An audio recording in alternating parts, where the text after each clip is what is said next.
स्वागत है आपका अर्बन न्यूज़ में। मैं आपके साथ वासंती कलाल। रिक्की राय को मिले इंसाफ, जय कर्नाटक का आह्वान।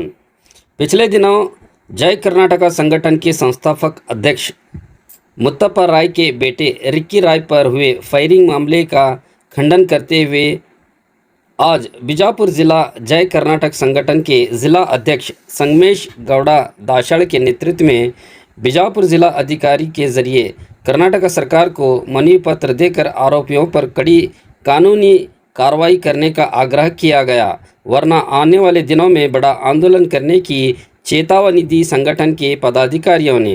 इस मौके पर जिला अध्यक्ष संगमेश सिद्धनगौड़ा दाशाड़ ने बात करते हुए अपनी प्रतिक्रिया व्यक्त की।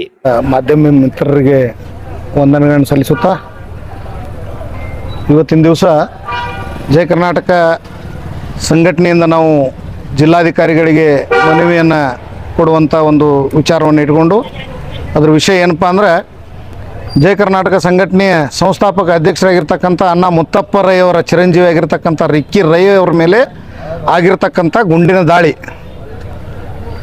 ಆ ಗುಂಡಿನ ದಾಳಿಯನ್ನು ಖಂಡಿಸಿ ಇವತ್ತು ನಾವು ಜಯ ಕರ್ನಾಟಕ ಸಂಘಟನೆ ವತಿಯಿಂದ ಸರ್ಕಾರಕ್ಕೆ ಜಿಲ್ಲಾಧಿಕಾರಿಗಳ ಮುಖಾಂತರ ಮನವಿ ಹೋಗಬೇಕು ಅಂತಕ್ಕಂಥ ವಿಚಾರವನ್ನು ಇಟ್ಟುಕೊಂಡು ಇವತ್ತು ನಮ್ಮ ಜಯ ಕರ್ನಾಟಕ ಸಂಘಟನೆ ಜಿಲ್ಲಾ ಪದಾಧಿಕಾರಿಗಳು ಹಾಗೂ ತಾಲೂಕು ಪದಾಧಿಕಾರಿಗಳು, ನಗರ ಪದಾಧಿಕಾರಿಗಳು ಎಲ್ಲರೂ ಸೇರಿಕೊಂಡು ಇವತ್ತು ಒಂದು ಮನವಿಯನ್ನು ಸಲ್ಲಿಸಿದ್ದೀವಿ. ಅದರ ವಿಚಾರ ಏನಪ್ಪ ಅಂದ್ರೆ, ಸಾಮಾನ್ಯ ಜನರಿಗೆ ಈ ರೀತಿ ಆದಾಗ ಆತಂಕ ಆಗೋದು ಸಹಜ. ನಮ್ಮಂಥವ್ರು ಯಾವ ರೀತಿ ಇವತ್ತು ಸಮಾಜ ಸೇವೆಯನ್ನು ಮಾಡಬೇಕಪ್ಪ, ಮಾಡಿದರೆ ಇಂಥ ಒಂದು ಪರಿಸ್ಥಿತಿ ಒದಗಿದ್ರೆ ನಾವು ಮುಂದೆ ಹೆಂಗೆ ಮಾಡೋದು ಅಂತಕ್ಕಂಥ ಆತಂಕ ಮನೆ ಮಾಡಿದೆ. ಆಗ ಅವರು ಒಂದು ದೊಡ್ಡ ವ್ಯಕ್ತಿ. ಇವತ್ತು ಅಣ್ಣ ಮುತ್ತಪ್ಪ ರೈ ಅವರಂದ್ರೆ ದೇಶಕ್ಕೆ ಹೆಸರುವಾಸಿಯಾಗಿರ್ತಕ್ಕಂಥ ವ್ಯಕ್ತಿ. ಅದು ಕೆಲವೊಂದು ಕೃತಿಗಳ ಮುಖಾಂತರ ಅವರು ಹೆಸರನ್ನು ಸಂಪಾದಿಸಿದರು ಮತ್ತು ಸಾಮಾಜಿಕ ಸೇವೆಯಲ್ಲಿ ತಮ್ಮನ್ನು ತಾವು ತೊಡಗಿಸ್ಕೊಂಡ್ರು. ಅದು ಎದರ ಮುಖಾಂತರಪ್ಪ ಅಂದ್ರೆ ಸಂಘಟನೆ ಮುಖಾಂತರ. ಇವತ್ತು ಜಯ ಕರ್ನಾಟಕ ಸಂಘಟನೆಯನ್ನು ಸಂಸ್ಥಾಪನೆ ಮಾಡಿ ಸಾಮಾನ್ಯ ಜನರ ಕಣ್ಣೀರನ್ನು ಒರೆಸುವಂಥ ಕೆಲಸ ಇವತ್ತು ಜಯ ಕರ್ನಾಟಕ ಸಂಘಟನೆ ಮಾಡಿದೆ. ಅಂಥ ಕೆಲಸವನ್ನು ಅವರು ಕಾಲಾನಂತರದಲ್ಲಿ ಶ್ರೀಯುತ ಅಣ್ಣ ಮುತ್ತಪ್ಪ ರೈ ಅವರ ಮಗನಾಗಿರ್ತಕ್ಕಂಥ ರಿಕ್ಕಿ ರೈ ಅವರು ನಡೆಸ್ಕೊಂಡು ಹೊಂಟಿದ್ರು. ಅಂಥವರಿಗೆ ಇವತ್ತು ಗುಂಡಿನ ದಾಳಿಯಾಗಿ ಪ್ರಾಣವನ್ನು ತೆಗೆಯುವ ಹಂತದಲ್ಲಿ ಇವತ್ತು ಕೃತ್ಯವನ್ನು ಎಸಗಿರ್ತಕ್ಕಂಥ ದುಷ್ಕರ್ಮಿಗಳನ್ನು ತಕ್ಷಣಕ್ಕೆ ಬಂಧಿಸಿ, ಈಗ ಸುಮಾರು 3-4 ದಿವಸ ಆಯ್ತು ಈ ಘಟನೆಗಳು ನಡೆದು. 18ನೇ ತಾರೀಕು ಮಧ್ಯರಾತ್ರಿ 12:30 ನಂತರ ಆಗಿರ್ತಕ್ಕಂಥದ್ದು. ಮತ್ತು ಇನ್ನೂವರೆಗೂ ಇವತ್ತು ದುಷ್ಕರ್ಮಿಗಳನ್ನ ಬಂಧಿಸಿಲ್ಲ, ಅವರಿಗೆ ಶಿಕ್ಷೆ ಕೊಡುವಂಥ ಕೆಲಸ ಸರ್ಕಾರ ಮಾಡಿಲ್ಲ. ಅದನ್ನು ತಕ್ಷಣಕ್ಕೆ ಮಾಡಬೇಕು, ಮಾಡಿ ಅವರಿಗೆ ತಕ್ಕ ಶಿಕ್ಷೆಯನ್ನು ಕೊಡಬೇಕು. ಮತ್ತು ಇನ್ನೊಂದೇನು ವಿಚಾರಪ್ಪ ಅಂದ್ರೆ, ಸಮಾಜ ಸೇವೆ ಮಾಡ್ತಕ್ಕಂಥ ವ್ಯಕ್ತಿಗಳಿಗೆ ಸೂಕ್ತವಾಗಿರ್ತಕ್ಕಂಥ ಭದ್ರತೆಯನ್ನು ಕೊಡಬೇಕು. ಅದರಲ್ಲಿ ಈಗ ಗುಂಡೇಟು ತಿಂದಿರ್ತಕ್ಕಂಥ ನಮ್ಮ ರಿಕ್ಕಿ ರೈ ಅವರಿಗೆ ಒಂದು ಸೂಕ್ತವಾದ ಭದ್ರತೆಯನ್ನು ಒದಗಿಸಬೇಕು ಅಂತಕ್ಕಂಥ ಒಂದು ಒತ್ತಡವನ್ನು ಇವತ್ತು ಜಿಲ್ಲಾಧಿಕಾರಿಗಳ ಮುಖಾಂತರ ನಾವು ಸರ್ಕಾರಕ್ಕೆ, ಅಂದರೆ ಹೋಮ್ ಮಿನಿಸ್ಟರ್ ಆಗಿರ್ತಕ್ಕಂಥ, ಗೃಹ ಖಾತೆ ಸಚಿವರಾಗಿರ್ತಕ್ಕಂಥ ಜಿ ಪರಮೇಶ್ವರ್ ಅವರಿಗೆ ಮುಟ್ಟಬೇಕು ಈ ಮನವಿ ಅಂತಕ್ಕಂಥದ್ದನ್ನು ನಾವು ಇವತ್ತು ಈ ಮನವಿಯನ್ನು ಕೊಟ್ಟಿದ್ದೀವಿ. ಸರ್, ಅವರ ಬಿಡದಿ ತೋಟದ ಮನೆ ಇದೆ. ಆ ತೋಟದ ಮನೆಯಿಂದ ಹೊರಗೆ ಬರ್ತಿರ್ಬೇಕಾದ್ರೆ, ಗೇಟ್ ದಾಟಿ ಹೊರಗೆ ಬರ್ತಿರ್ಬೇಕಾದ್ರೆ ಆ ಸಮಯದಲ್ಲಿ ಅಲ್ಲಿ ಆಗಿದೆ. ಎಲ್ಲಿ ಬರ್ತದೆ ಊರ? ಬೆಂಗಳೂರಿನಾಗ? ಹಾಂ, ಬೆಂಗಳೂರಿಗೆ ಬರುವಂಥ ವಿಚಾರ ಇಟ್ಕೊಂಡಿದ್ರಂತ. ಬರಾಕತ್ತಿದ್ರು, ಏನೋ ಫರ್ಸ್ ಮರ್ತು ಬಂದರು, ವಾಪಸ್ ಹೋಗಿದ್ರು. ಅದೇ ಸಂದರ್ಭದಲ್ಲಿ ಅವ್ರ ಮೇಲೆ ಗುಂಡಿನ ದಾಳಿ ಆಗಿದ್ದು. ಈಗ ಆರೋಗ್ಯ ಏನು ಯಾವುದೇ ಆತಂಕ ಇಲ್ಲ, ಅವರು ಪಾರಾಗಿದ್ದಾರೆ.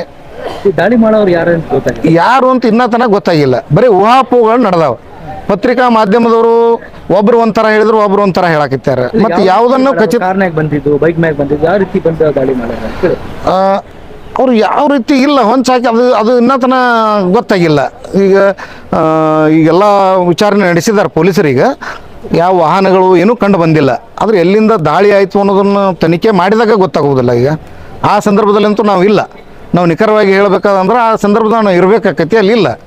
ಅಲ್ಲಿ CCTV ಫುಟೇಜ್ ಇರ್ತವೆ. ಯಾವ CCTV ಫುಟೇಜ್ಗಳು ಅಲ್ಲಿಲ್ಲ. ಮತ್ತು ಅಲ್ಲಿ ಒಂದು ಏನಪ್ಪ ಅಂದ್ರೆ, ಅಲ್ಲಿ ಕರೆಂಟೇ ಇರಲಿಲ್ಲ ಅಂತಿದೆ. ಅಂದ್ರೆ ಬಲ್ಬ್ ಇರಲಿಲ್ಲ.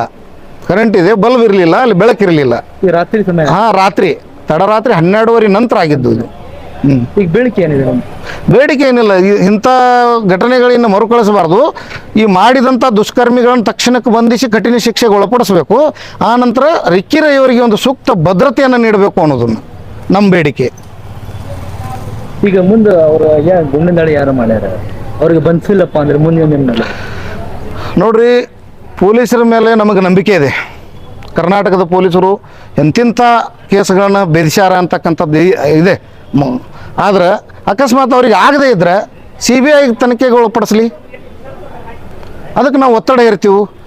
ಅದನ್ನೂ ಇವರು ಮಾಡಲಿಲ್ಲ ಅಂದರೆ ನಾವು ರಾಜ್ಯಾದ್ಯಂತ ಜಯ ಕರ್ನಾಟಕ ಸಂಘಟನೆ ಪ್ರತಿ ಜಿಲ್ಲೆಯಿಂದ, ತಾಲೂಕಿನಿಂದ, ನಗರದಿಂದ, ಗ್ರಾಮ ಘಟಕಗಳಿಂದ ಮಹಿಳೆಯರು ಮತ್ತು ಪುರುಷರು ಎಲ್ಲರೂ ಸೇರಿ ಉಗ್ರವಾದಂಥ ಹೋರಾಟವನ್ನು ರಾಜ್ಯಾದ್ಯಂತ ಮಾಡುವಂಥ